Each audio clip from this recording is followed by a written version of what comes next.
মুসা আলাইহিস সালামের যুগে একবার বৃষ্টি বন্ধ হয়ে গেল। এখন মুসা নবীর কাছে সবাই এসে বললেন, আপনি তো আল্লাহর নবী, একটু আল্লাহর কাছে ফরিয়াদ করুন যাতে বৃষ্টি দেওয়া হয়।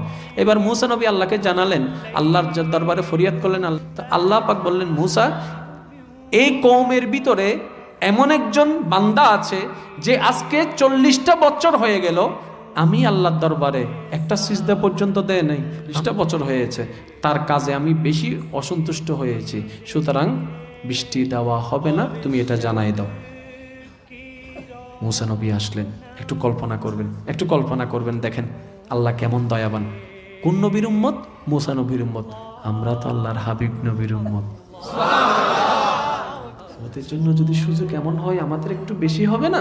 এখন দেখুন, মুসা নবী রাগান্বিত হয়ে আসলেন, সবাইকে এক জায়গায় করলেন, কয় তোমাদের ভিতরে এক পাপিষ্ট নাকি আছে যে 40টা বছর হয়ে গেছে এখনো পর্যন্ত আল্লাহর দরবারে সিজদা দেয় নাই, আল্লাহর নিয়ামত খাচ্ছে, আল্লাহর রহমত নিয়ে আছে বেঁচে, এখনো পর্যন্ত আল্লাহকে একবার আল্লাহ বলে ডাক দেয় নাই। এত বড় নাফরমানকে বের হ, তোর কারণেই বৃষ্টি হচ্ছে না, সবাই কষ্ট পাচ্ছে। তখন ওই জনসমুদ্রের ভিতরে ওই মানুষটাও ছিল। এত জনসমুদ্রের ভিতরে ওই মানুষটা যখন এরকম একটা বিপদে পড়ে গেছে, বের না হলে বৃষ্টিও হবে না। নিজের বিবেকের কাছে নিজের লজ্জাবোধ, আমি একজনের কারণে সবাই কষ্ট পাচ্ছে, আমি একজনের কারণে এটাও মানতে পারছি না, কিন্তু আমি যদি এখন বের হয়ে যাই সবার সামনে তো আমি বাটপার, চোর, লাঞ্ছিত হয়ে যাব। হ্যাঁ না, কোনো সাড়া দিচ্ছে না। হঠাৎ করে দেখলো পরিষ্কার আকাশ মেঘলা হয়ে গেল। কিছুক্ষণ পরে সেই মেঘ থেকে অঝোর দ্বারা বৃষ্টি নামতে লাগলো। এখন মুসা নবী নিউজ আনলেন কি? বৃষ্টি দেওয়া হবে না ওইরকম একজন বান্দার কারণে। এবার মুসা নবী আবার তুর পাহাড়ে চলে গেলেন। আল্লাহ, ব্যাপার কি? তুমিই বললা বৃষ্টি হবে না একজনের কারণে, সে একজন তো এখনো বের হয় নাই, অপরাধী এখনো বের হয় নাই, আবার বৃষ্টি আসলো কেন?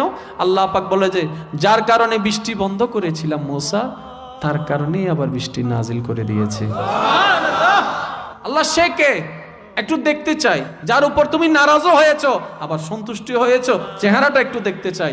এবার আল্লাহ কি বলে দেখেন, আল্লাহ পাক বলে যে, মুসা, যখন সে আমার জমিনে দাঁড়িয়ে আমার হুকুম অমান্য করে আমার নাফরমানি করতেছিল, সেই দিনও আমি তার চেহারা প্রকাশ করে বেইজ্জত করি নাই।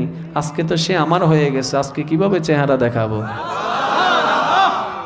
আপনি খেয়াল করছেন যে আল্লাহ আপনার প্রত্যেকটা সেকেন্ডে কিভাবে আপনার ইজ্জতকে হেফাজত করছেন? আপনি যখন কোনো গুনার কাজ করতে যান তখন কিন্তু আপনার মনে আপনাকে একটা হার্টবিট দেয়, করিস না, দুপ দুপ দুপ দুপ দুপ দুপ, হার্টবিট বেড়ে যায়। এটা কিন্তু হার্টবিট বাড়ে না, এটা সিগন্যাল দিচ্ছে, বান্দা এই কাজটা নাফরমানি কাজ, এটা গুনার কাজ, আল্লাহ নারাজ হবে, তুই করিস না। তো ওই বুকটাই কিন্তু দুপ দুপ করে এই নিউজটাই দিচ্ছে।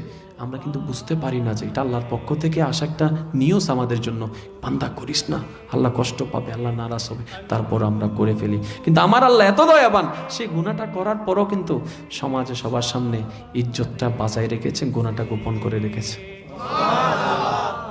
ও মুসা, গুনাহ করছে তখন চেহারা দেখায় বেইজ্জতি করি নাই, আজকে তো সে তওবা করে মাপ চাইয়ে নিছে। যখন মুসা নবী এভাবে করে ডাকছিলেন তখন সে বান্দাটা আল্লাহর দরবারে ফরিয়াদ করে বলছেন, আল্লাহ, জীবনে অনেক গুনাহ করছি, আমার গুনার চাইতে তো তোমার রহমত অনেক বিশাল, আমার গুনার পাহাড়ের তুলনায় তোমার রহমত তো অনেক বিশাল। আল্লাহ, নাই তুমি মাফ করে দিলে তো হয়ে যায়। আল্লাহ, তোমার নাফরমানি করেছি, তোমার কাছে মাফ চাচ্ছি, তুমি মাফ করে দাও, আমি আর জীবনও করব না। আল্লাহ পাক বলে যে, তার এই বলাটার ধরনটা আমার এত পছন্দ হয়েছে, সে তওবা করছে একবার, মাফ করে দিয়েছি সারা জীবনের গুনাহ।